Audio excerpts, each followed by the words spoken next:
Starting this off, I go grab some wood, purely by my own obligation, and not because the tutorial is telling me to do that. Tutorials are overrated anyway. I know how to play this game. I then go jump around the structure for whatever reason, like I'm a monkey. Guess it's only fitting to do this in the jungle, huh? After a few minutes of screwing around, I finally decide to craft a table, and let me tell you, I am the slowest crafter to exist. To be fair, I don't play Java much, but that doesn't excuse my low mouse sensitivity. The way I hesitate to craft things is like an old person at a green light. At this point, I already have stone tools, so I'm just off to kill whatever I can find for food.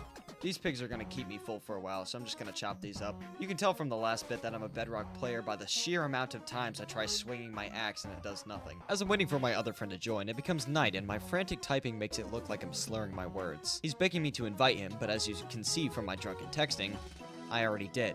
After a little bit of mining and wandering, I finally find a place for myself to settle down. After some aimless wandering, I finally found a cave and then begin to pursue its riches. You know what they say about the children yearning for the mines. Going deeper into the mine, I'm ambushed by some house pests, which I subsequently take out with my Stone Age cutlery, which after obtaining iron, I decide is no longer useful. After screwing up the crafting of a shield, I put an end to my indecency and craft myself some pants. A creeper then blows up some blocks, which reveals a bunch of little bugs hidden inside the rocks, and I stupidly attack them. And now, I have thousands of little critters after me. I lead them away and manage to burn most of them in the lava, and then I make my escape. All my hard work pays off though, because I'm then treated to a very large amount of diamonds. And I guess Notch is on my side because I end up fighting a structure that makes me stacked. After leaving the underground, I then pick a fight with a tall black man, who then breaks my shield and sends me into a panic. My Bedrock PvE skills were no match as he backs me up into a corner and takes my life. He must have been infected with some kind of virus because I then proceed to have the worst lag imaginable.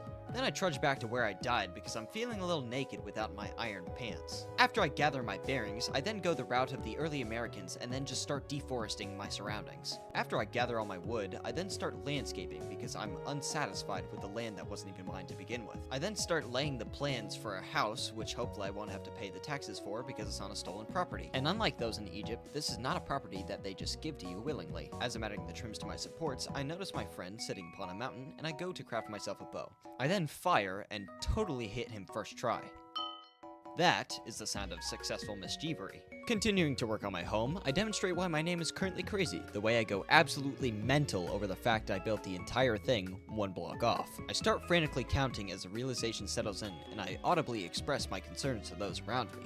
Oh, it's off. I grudgingly start to take this down as a little gremlin runs off with my blocks. As I said earlier, this property is mine now, and I will not tolerate thieves. After I fix my mistake, I start constructing a wood wall alongside of my house. Taking a break from base building, I decide to visit my friend who lives across the lake. He's building a saloon, probably to fulfill his alcoholic desires. You whistling? That's like the... What? Like, unironically, you were I walk up to you just, like, whistling. Yeah. Welcome. This is my, my saloon that has yet to be named. And yet to be, finished with the construction. We have a nice open ceiling there right now. This, yeah. I mean, this is actually pretty good. Like, I was looking on the map. Yeah, I was looking on the map and I just saw like a saloon-shaped building because I knew that's what you were building. And I was like, yeah. That looks like a saloon. I do like this like initial part where you walk in and then the bar is just right there. That's really nice. Yeah. I Trying to didn't make bring it so any it's food not with me, raining in the so building. So. I'm gonna head back to my base now. Cool. Say it. After I realize I'm not getting any alcohol for myself, I decide to go back home. Then jumped again by another tall black individual, whom I make quick work of. Whoa! Dear gosh! This Enderman just came from like 100 blocks away to attack me. I'm hoping that slaying more of his kind will send a message to the others to stay off of my property. At this point, I've done a bunch of boring building, so I'll show you some halfway progress once I actually get there. But before any of that happens, here's a message from this video's sponsor, myself. Hey gang, CurrentlyCrazy here, interrupting this video to tell you to subscribe.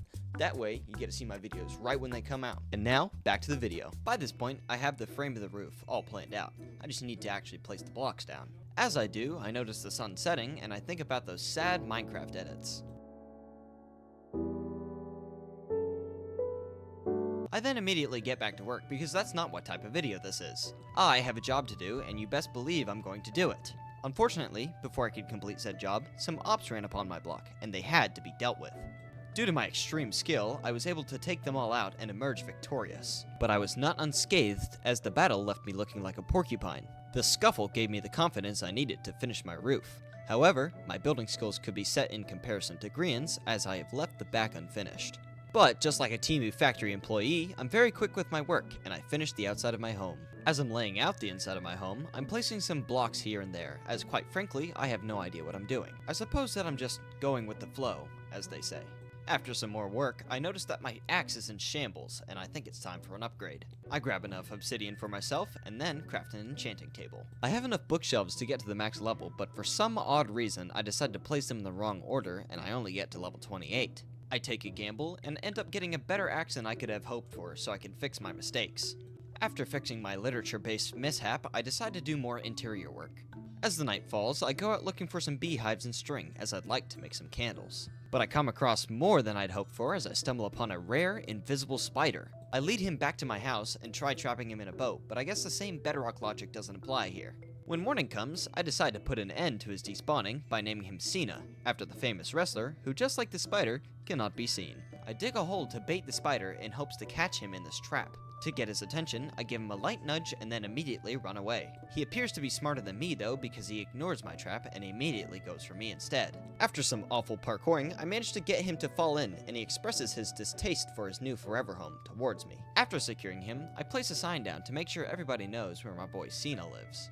After my spider charade, I settle in my bees and become upset as one of the nests magically disappears in front of my own eyes. I don't stay upset for too long, as it happens to reappear in my inventory a minute later. I realize I'm out of string for the candles, so I go back to the caves to get some. Once again, I forget what edition I'm on and proceed to fail an MLG clutch like a bumbling idiot. I end up getting my stuff back and then grab the string, which I promptly use for the candles in my chandelier. I want to make some banners for a splash of color, but looking on the map, there aren't any sheep for miles. Finally finding some sheep, I dye them yellow and then line them up with a fade. Placing the banners down, I realize that I wanted some carpet too, which means I'll have to go back out. I soon realize my mistake of not sleeping prior to this, as I promptly get 200 pumped by a skeleton with aimbot.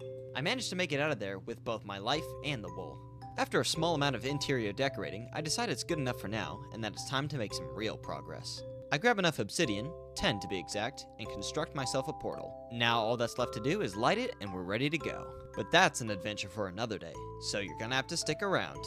Stay crazy everyone, and I'll see you on the other side.